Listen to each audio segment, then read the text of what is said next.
تاکہ وہ RCO جو ہے رجیم چینج والا معاملہ ہے وہ آگے بڑھ رہا ہے۔ اگر سمپل سی بات ہے، اگر اس میں کوئی حقیقت نہیں ہے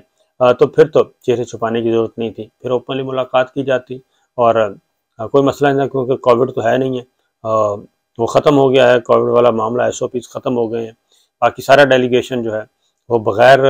ماسک کے ہے، صرف 2 چہرے ہیں ایسے جو ماسک کے ساتھ ہیں۔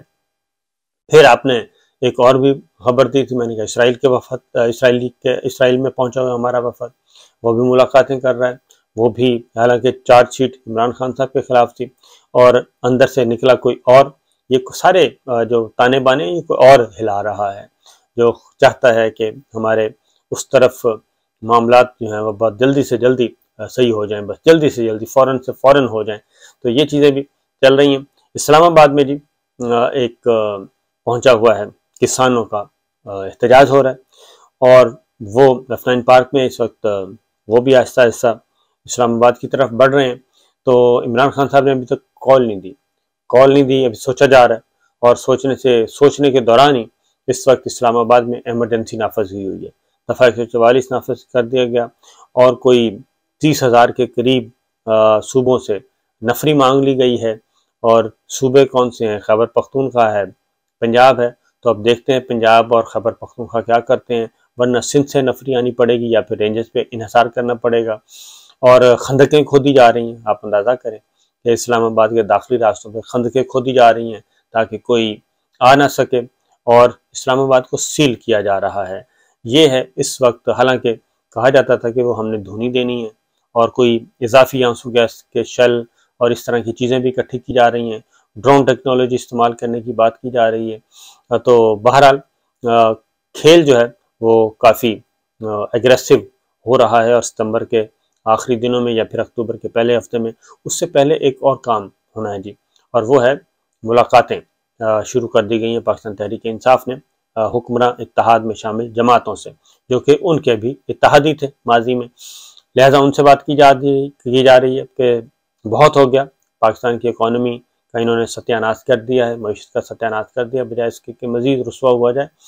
حکومت سے نکلیں اور نئے انتخابات کی طرف بڑھیں، اور اس میں اگر یہ کامیاب ہو جاتا ہے معاملہ تو پھر ہوگا پریزیڈنٹ آف پاکستان کا کردار آ جائے گا، اور وہ کہیں گے شہباز شریف صاحب کو کہ جناب آپ اعتماد کا ووٹ لیں، اور اعتماد کا ووٹ اگر نہیں لیا جائے گا تو پھر ظاہر ہے حکومت خود بخود ہی ختم ہو جائے گی۔ تو یہ معاملہ بھی چل رہا ہے، اور پاکستان تحریک انصاف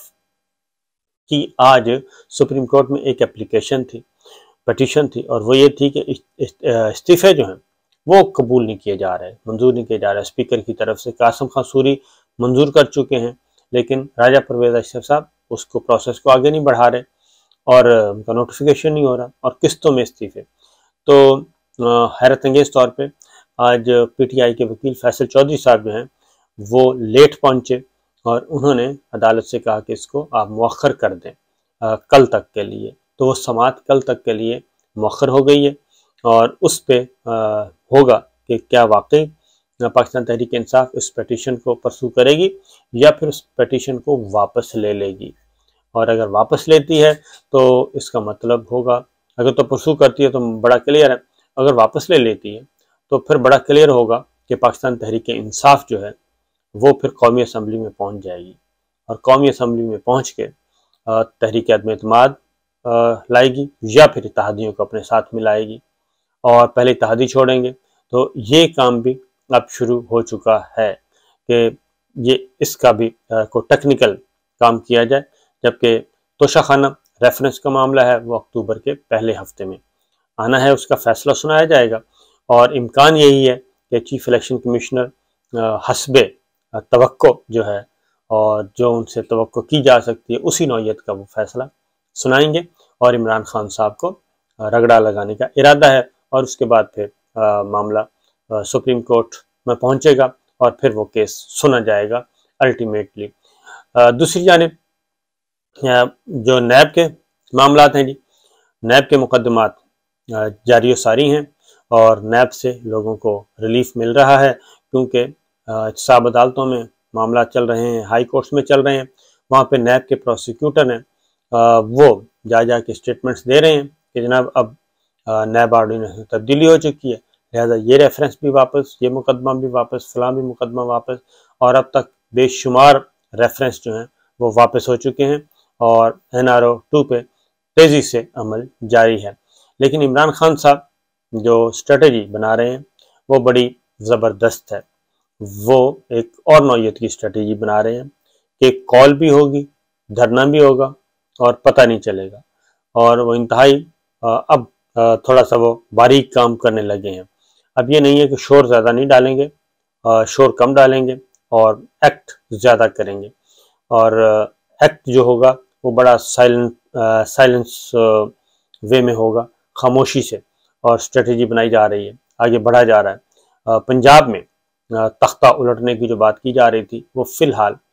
کوئی نظر نہیں آ رہی پنجاب کی حکومت کا، کیونکہ چودھری پرویز الہی صاحب بدستور موجود ہیں، اور اس میں سب سے بڑی رکاوٹ جو ہے وہ سپریم کورٹ کا فیصلہ ہے۔ پنجاب حکومت اس لیے فی الوقت نہیں گر سکتی، لیکن تعلقات جو ہیں وہ کیا کہنا چاہیے، معاملات، صورتحال جو ہے وہ کافی گھمبیر ہی ہے، سکون والی بات نہیں ہے۔ تو دیکھتے ہیں کہ آنے والے دنوں میں کیا ہوتا ہے۔ خارجہ پالیسی، خارجہ معاملات دیکھیں تو بہت تیزی سے ایسے آثار ہوں، کیونکہ سارے ادھر لابنگ ہو رہی ہے۔ جو اس وقت UN جنرل اسمبلی میں یہ جو گئے ہیں، بلاول صاحب ہیں، شہباز شریف صاحب ہیں، خواجہ آصف صاحب ہیں، وہاں پہ زیادہ لابنگ کی جا رہی ہے کہ اس جو رجیم کو چلنے دیں اور اس کو ذرا مزید مضبوط کریں، کیونکہ یہ مضبوط کریں گے، جاری ساری رہے گی تو ہی عمران خان صاحب کا جو ہے وہ پتہ صاف ہو سکے گا، کیونکہ ٹیکنیکل وے میں تو کیا جا سکتا ہے، پولیٹیکلی تو پوری دنیا دیکھ رہی ہے کہ اس وقت کون ہے۔ تو طیب اردوان نے اپنی تقریر کی ہے اور انہوں نے حق ادا کیا ہے۔ طیب اردوان نے حق دوستی کہنا چاہیے پاکستان کے ساتھ بھی اور کشمیریوں کے ساتھ بھی۔ انہوں نے اپنی تقریر میں اوپننگ سپیچ تھی ان کی، اور اس میں انہوں نے پاکستان کی سیلاب زدگان کی جو مدد ہے اس پہ پاکستان کی مدد کی جائے، تباہ کاریوں میں پاکستان کی معاونت کی جائے، یہ انہوں نے دنیا سے اپیل کی ہے، اور پلس انہوں نے کشمیر کے معاملے پہ کہا کہ اتنے کئی 75 سالوں سے یہ معاملہ سرد خانے میں، اس کو حل کیا جائے۔ تو وہ آوازیں اٹھا رہے ہیں پاکستان کے لیے، اور پاکستان کے حکمران جو ہیں وہ کیا کر رہے ہیں، وہ صرف ان ایشوز پہ نہیں بات کر رہے، اور ایسا کوئی اسٹیٹمنٹ نہیں آیا، لیکن باقی معاملات سارے چل رہے ہیں۔ اپنے اقتدار کو دوام دینے کے لیے ان کی ملاقاتوں کی تعداد بڑھتی جا رہی ہے، لیکن وہ میں نے آپ کو بتایا کہ فوڈ سیکورٹی کی کانفرنس تھی، اس میں ہمارے پرائم منسٹر نہیں گئے کیونکہ ان کی کوئی اور ملاقات تھی اس وقت۔ تو یہ سلسلہ ہے جی، اجازت دیجیے، اللہ حافظ۔